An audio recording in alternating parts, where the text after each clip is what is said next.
Hi guys, I am super excited about this month being Sparkle Month. It is July and we are going to go over how to use dichroic glass.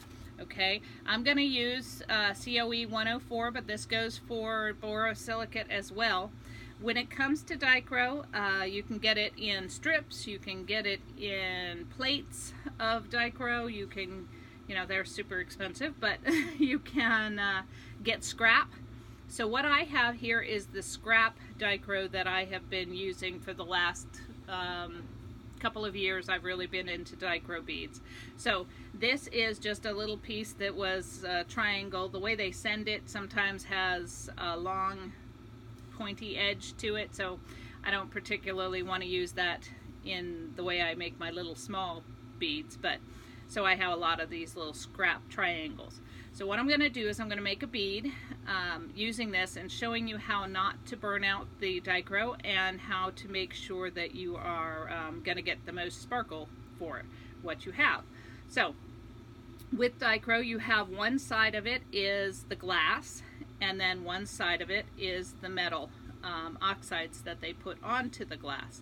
You can usually tell by looking at it if it's thick enough coating of clear. If it's not a thick enough coating of clear, or if it's you buy the thin film specifically so you don't have to deal with a big thick piece of clear, then another way to do it is to put the Dichro down on something and use a pen or use whatever you have available, and if the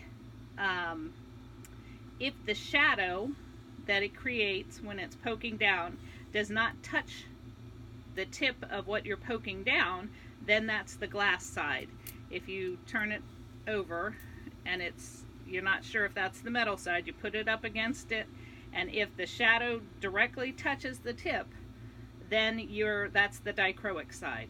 Okay, so you always want to keep the dichroic side away from the heat source. So I'm going to preheat my dichroic little pieces that I'm going to put onto this bead. I'm going to start because I want you guys to see just how sparkly Dichro can be. I'm going to use it on a base of black. Black really makes Dichro pop. Okay, clear also looks beautiful, but it's not the same wow factor as the black gives it. So I'm going to make kind of a fairly decent sized base bead because I want to put a lot of bling onto this. I have a few pieces of Dichro here that I want to show you guys a couple of times putting it on. So got my first base round, and I'm just going to add some more glass to this.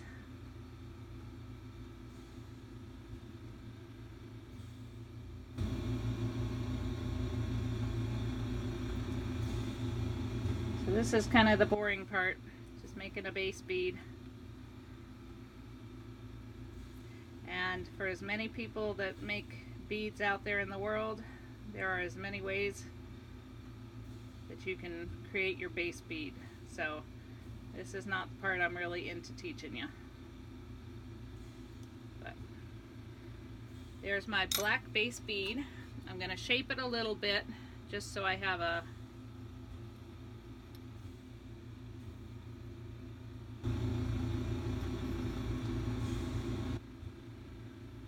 bicone to work with to begin with.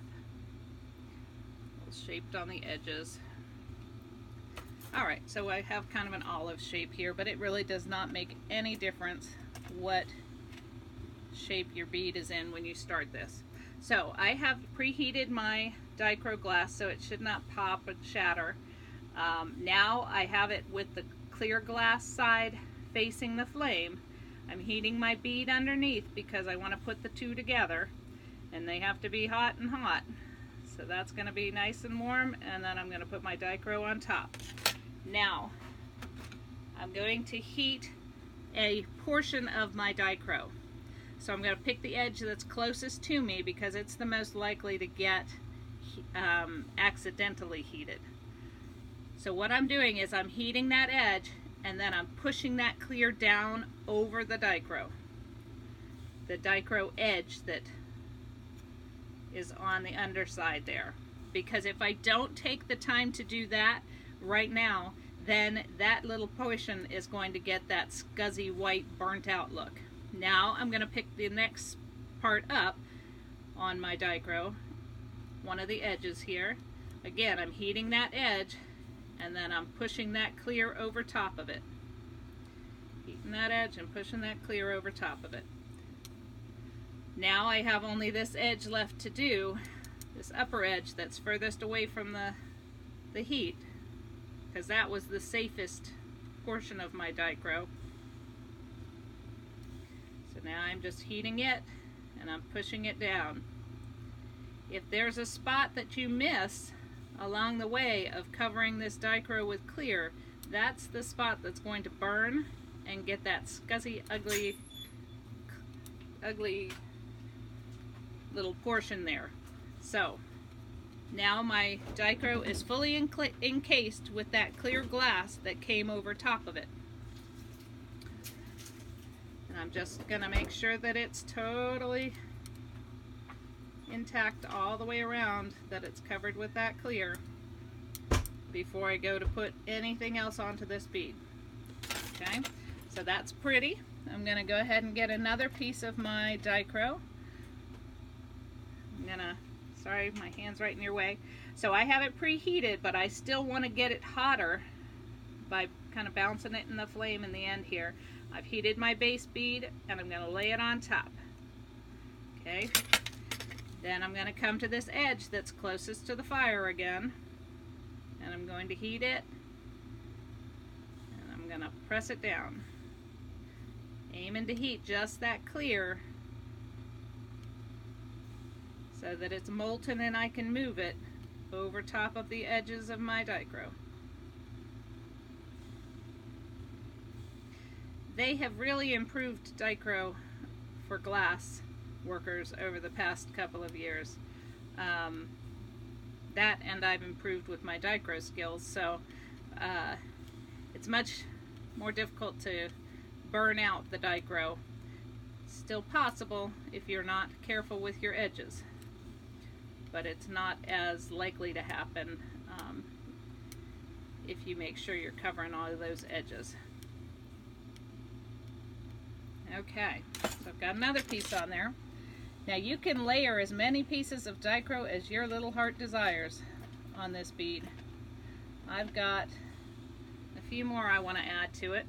So again, I'm heating up my Dichro, heating up my base where I'm going to put the Dichro, and I'm going to make sure that that my Dichro side is down. My Dichro was not hot enough to stick to my bead. Pick it back up, make sure you have the right side that's going down, and then put it around. See, now this piece is jutting out, so what I'm going to do is I'm going to heat that clear side and I'm going to make it go around my bead a little gently so as not to hit too much of the underbelly of my Dichro. Okay, so now this is my edge that's closest to the flame, so I want to deal with it first, and then I'm going to go up it and press those sides down.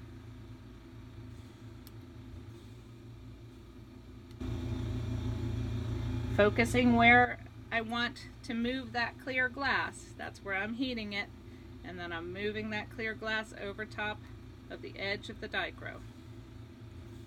Can't say that part enough because that's really the only part that matters.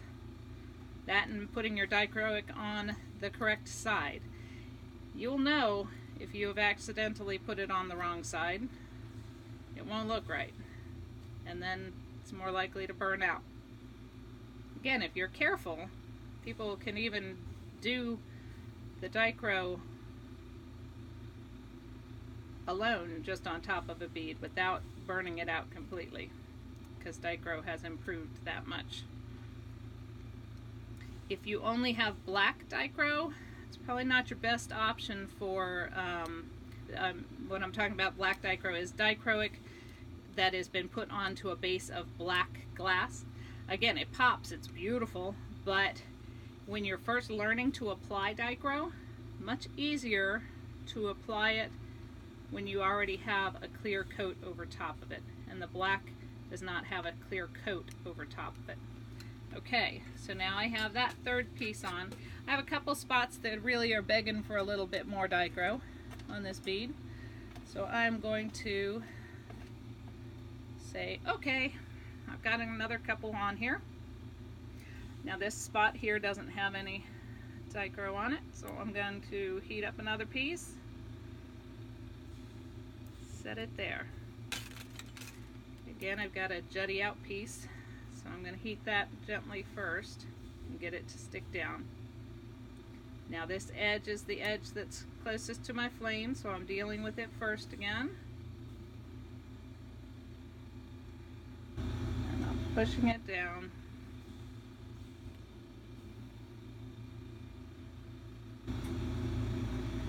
That's bottom edge. And then over to the edge that's furthest away from my flame.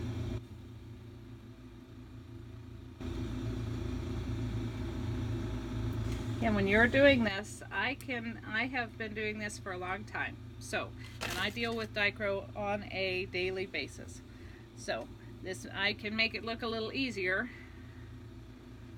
than it might be when you're first learning.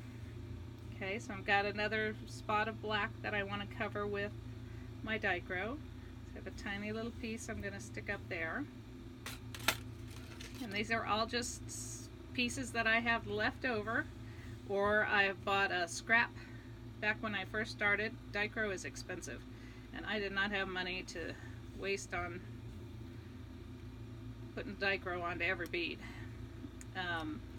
So I would buy the scrap Dichro whenever friends would have it on sale. And I got lots of use of Dichro that way. So they can send you a fairly decent amount. Or you can buy the inexpensive ones. I think they have some colors that they do that are $6 an ounce instead of the $10 or $13 an ounce. So you can kind of decide if you want to learn.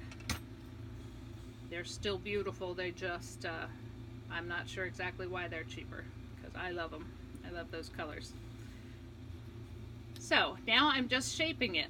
Okay, you can see all of that beautiful sparkle in there. I layered some over top of the other of the Dichro, and it's just going to be beautiful. So now I just want to shape this bead to get it into the shape that I want. But that is how you apply Dichro. And I will put this bead into the kiln, and it will be listed on the beginner's page as what this bead ended up looking like. Okay, so I hope you have fun working with your Dichro and enjoy the process of learning it. Thanks. Bye bye.